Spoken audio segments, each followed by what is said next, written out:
कहाँ गए वो विवेकानंद, कहाँ गई वो झांसी की रानी, कहाँ गए वो रामकृष्ण परमहंस, कहाँ गए वो स्वामी श्री रामानुजाचार्य, श्री रामानंदाचार्य जी, कहाँ गए वो महापुरुष। मीरा कहाँ चली गई, कहाँ पैदा हो रही है अब झांसी की रानी, पता नहीं उस प्रकार के। कहाँ वो वीर शिवाजी चले गए, महाराणा प्रताप चले गए, गुरु नानक देव जी चले गए, गुरु गोविंद देव जी चले गए, कहाँ चले गए पता नहीं। कहाँ पैदा करती हैं हम माताएं ऐसे महापुरुषों को। अब ऐसे महापुरुष पता नहीं कहाँ चले गए।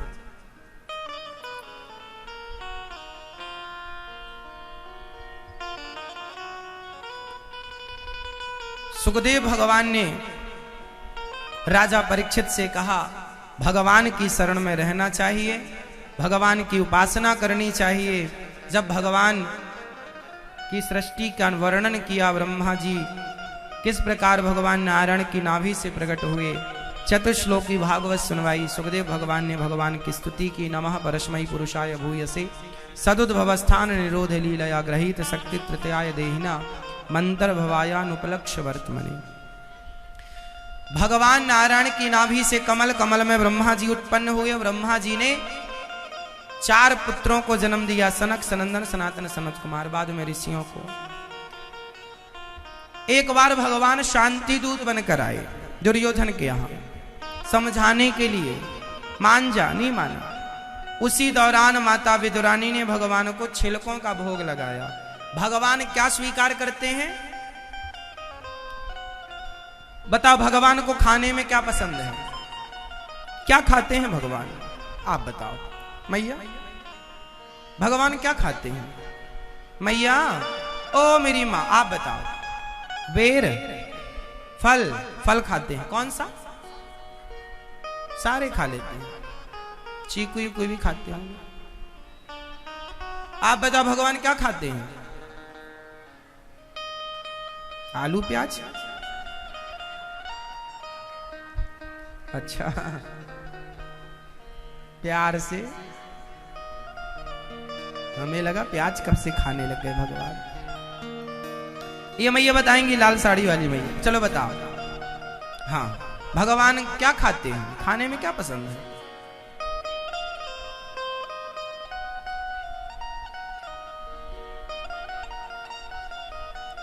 भगवान क्या खाते हैं मेरी मां, भगवान क्या खाते हैं जानते हैं, भावग्राही जनार्दना, भगवान भाव के भूखे हैं भगवान। जब आप दाल चावल सब्जी रोटी भगवान को रखती हो या फल, तो भगवान खाते हैं उसमें से कुछ, नहीं खाते। कैसे खाते हैं, कैसे खाते हैं, भाव से भोग लगाते हैं, तो उसे कैसे व्यक्त करेंगे जरा समझाओ हमें, कैसा वाले, कैसे खाते, किस तरह, उदाहरण देके समझाना पड़ेगा, ऐसे कोई ना समझेगा तुम्हारी। भाव से खाते हैं भगवान, भाव से, प्रेम भाव से, ये नहीं, उदाहरण देके समझाओ कैसे भगवान कैसे खाते हैं, जैसे जैसे जैसे कहो तो हम बताएं, बताऊं, सुनो फिर। मैया, ओ मेरी झोले वाली मैया, कहां जा रही हो मेरी मां, जा रही हो, अच्छा एक झोले भर गई कथा, एक झोला कथा लेके जा रही हूं, ये देखो झोला बड़ा सा एक झोला कथा हो गई, अब चली आगे आगे, दादाजी भी जा रहे हैं झोला भर के, एक एक झोला कथा भर ली हो गई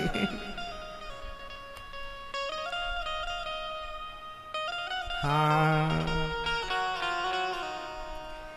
तो भगवान आप जब दाल चावल सब्जी रोटी खीर पूरी पकवान फल रखते हो, उसमें से भगवान क्या खाते हैं और कैसे खाते हैं, खाने का तरीका क्या है भगवान। आओ, जैसे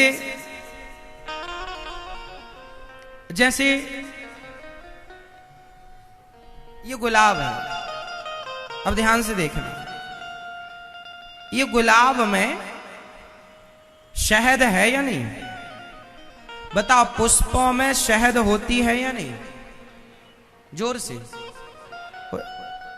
गुलाब में होती है शहद? क्या पुष्पों की शहद को आप किसी मशीन के द्वारा निकाल सकते हैं? जोर से। जैसे पुष्पों में शहद तो है, लेकिन निकाल कौन सकता है? केवल मधुमक्खी। अच्छा, एक बात बताओ, इस पुष्प का वजन माना कि 10 ग्राम है, एक एग्जाम्पल।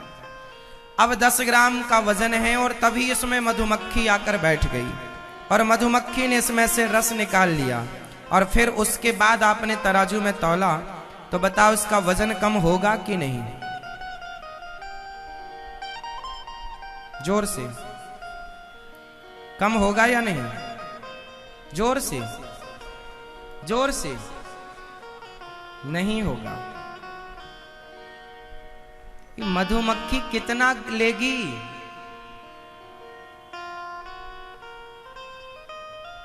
कम नहीं होगा।